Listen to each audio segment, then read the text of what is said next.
The last person to speak anymore. You're first, though. Yeah, but then I can't rip up my notes and just drop them and walk away. Alright. So my refutation speech is in response to Clarissa's claim about urban sprawl, and saying that it negatively affects the environment on a global scale. Her secondary claims were that urban sprawl significantly increases vehicle use, which increases the population, or increases the pollution. That urban sprawl threatens biodiversity, and that urban sprawl promotes rapid human development, which in turn creates more pollution. There's issues in some of the evidence and the reasoning used, but I'll be responding to each claim individually. So for the first claim is that urban sprawl significantly increases pollution due to increased vehicle use. Well, Clarissa gave us a statistic based from the LA Times saying that 12 billion pounds of air pollution was created by vehicles. Now that's a nice statistic and all, but it's just a statistic saying how much pollution was caused by vehicles, not exactly how much was contributed because of urban sprawl. We all know that vehicles cause pollution, but how much does driving a few extra miles for each person who is affected by urban sprawl actually contribute? We need the quantifiable data in order to figure out whether or not urban sprawl is the leading cause of the vehicle use pollution. For her second claim, it's that urban sprawl threatens biodiversity. Now, she also claims that it's claiming previous and potential farmland in the United States at a really rapid rate. Now, my problem with this is that with advancements in technology, do we really need this much farmland anymore? It's kind of like an appeal to tradition, and where we're just holding on to our agrarian past. An article from Farmland LP, an organic farm company in California with over 6,000 acres of farmland, states that only 1 acre of land is needed to feed a person.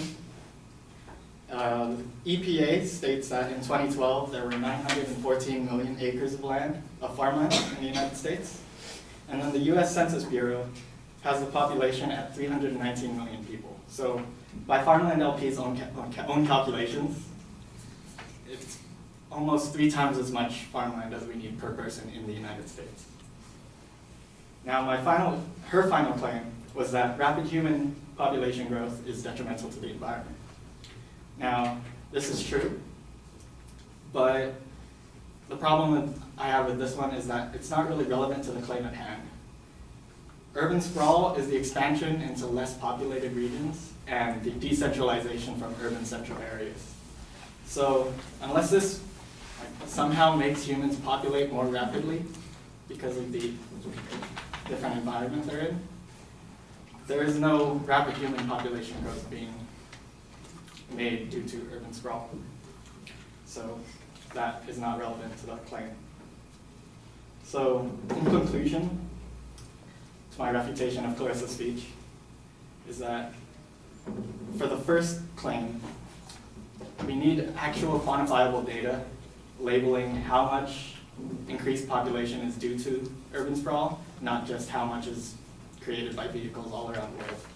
Second, we don't need this much farmland, and urban sprawl taking up farmland isn't as big of a deal as she's presenting it to be. And third, her final claim of rapid human population growth, while being true, isn't relevant to the claim at hand. Thank you.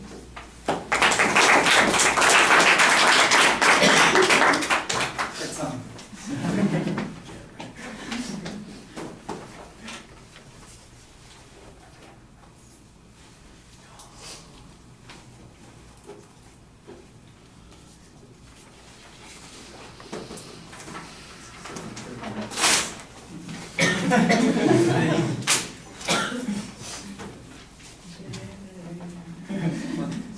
I can go back up. All right, you're pretty simple and direct in summarizing the arguments that the advocate presents. On the first point, you've got a press, basically, that you're putting on here, suggesting that the advocate really hasn't linked it to sprawl. They've just talked about the total amount of pollution that vehicles produce. the idea that it's related to sprawl is an assumption on the advocate's part, and you point out that they don't really have any information that documents that. That's okay, and I think that that's pretty reasonable. One of the things, though, that's missing here that probably would have been pretty easy to come up with would be some counterclaims that talk about how pollution levels have actually gone down, even though populations and driving has gone up, because we have installed a variety of controls on pollution. This is not 1950s Southern California where everybody gets a car and starts spewing smog in the atmosphere.